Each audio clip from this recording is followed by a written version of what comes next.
أبا كل خرنا علم كنكم نسماريا channel أما كتتال تركبو سدرا እግዚአብሔር አምላኽ ኣብዘ ዘለሁሞ ሰላምን ፍቅርን ጸጋ ረድኤትን ናይ ዲና ቅድስት ድንግል ማርያም ምስኩላትኩም ክኸውን እግዚአብሔር አምላኽ ይፍቀዶ አሜን።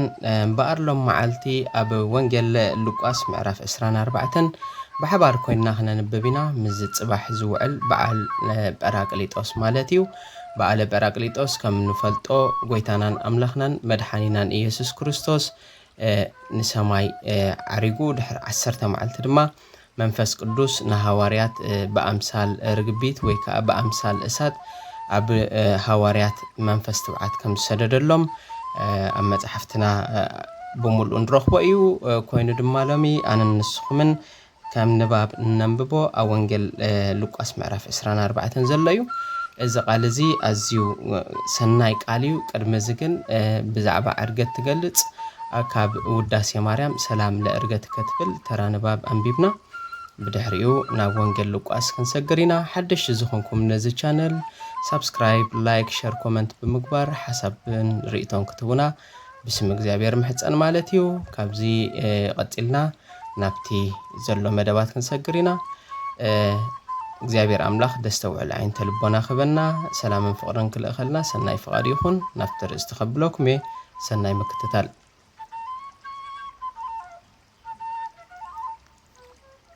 ሰላም ለዕርገትከ ዘይትረከብ መጠኑ ወለንብረትከ ሰላም አቡከ ውስተ የማኑ ኢየሱስ ክርስቶስ እለችያከ ተአመኑ ቅዱሳን ዘእምሃቤከ ወንጹሃን አኮኑ ጰራቅሊጦስሃ መንፈስከ ፈኑ።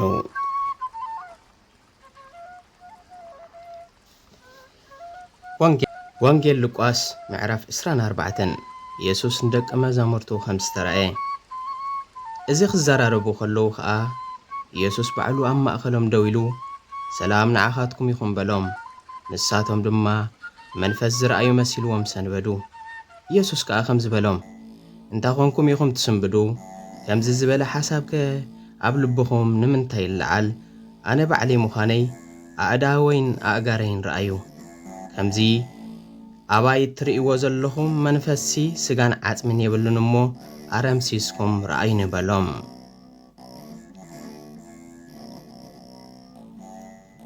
እዚ ኢሉ ኣእዳውን ኣእጋሩን ኣርአዮም። ንሳቶም ከዓ ካብ ሓጎስ ዝተላዕላ ገና ምእማን ስኢኖም ክግረሙ ከለዉ ንሱ ገለ ዝብላዕ ዶ ኣለኩም በሎም። ንሳቶም ከዓ ምቃል ጥቡስ ዓሳን ጎጎ መዓርን ሃብዎ። ተቐቢሉ ከዓ ኣብ ቅድሚኦም በልዐ።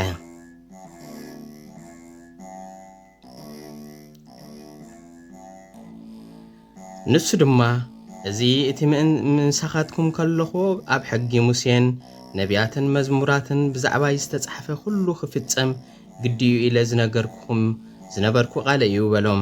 ሽዑ ነተን ጽሑፋት ከስተውዕልወን ኣእምሮኦም ከፈተሎም። ከምዚ ከዓ በሎም ክርስቶስ ሓሳረ መከራ ክቕበል ብሳልሰይቲ መዓልቲ እውን ካብ ሙታት ክትንስዩ ብስሙ ከዓ ንስሓን ሕድገት ሓጢአትን ካብ ኢየሩሳሌም ጀሚሩ ኣብ ኩሉ ኣህዛብ ክስበኽ ይበሎም። ናይዚ ነገራት ከዓ መሰኻኸር ንስኻትኩም ኢኹም። እነሆ ኣነ ተስፋ ኣቦይ ክሰደልኩም እየ። ንስኻትኩም ግና ካብ ላዕሊ ሓይሊ ክሳዕ እትለብሱ ኣብ ከተማ ኢየሩሳሌም ጽንሑ ይበሎም። በዓል ዕርገት። ሽዑ ኢየሱስ ንደቂ መዛሙርቱ ክሳዕ ቢታንያ ወሰዶም። ኢዱ ኣልዒሉ እውን ባረኾም። ክባረኾም ከሎ ከዓ ካብኣቶም ተፈልየ ናብ ሰማይ እውን ዓረገ። ንሳቶም ከዓ ሰገድሉ። በብዙሕ ሓጎስን ናብ ኢየሩሳሌም ተመልሱ። ንኣምላኽ ኩሉ ሳዕ ኣብ ቤት መቕደስ ኮይኖም የመስግንዎ ድማ ነበሩ።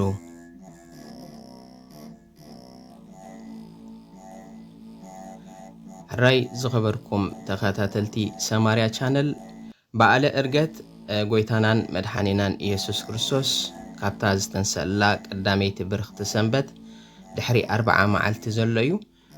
እዚ ድማ ኩሉ ግዜ በዓለ ጰራቅሊጦስ ተባሂሉ ይጽዋዕ እዩ።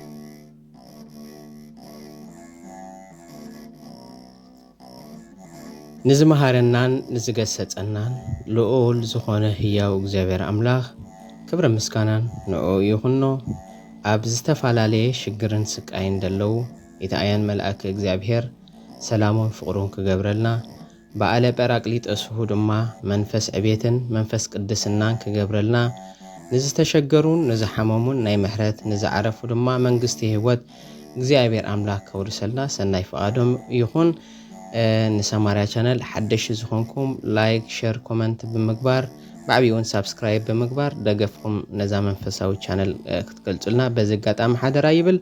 ስብሃት ለእግዚአብሔር ወለወላዲቱ ድንግል ወለመስቀሉ ክቡር አሜን።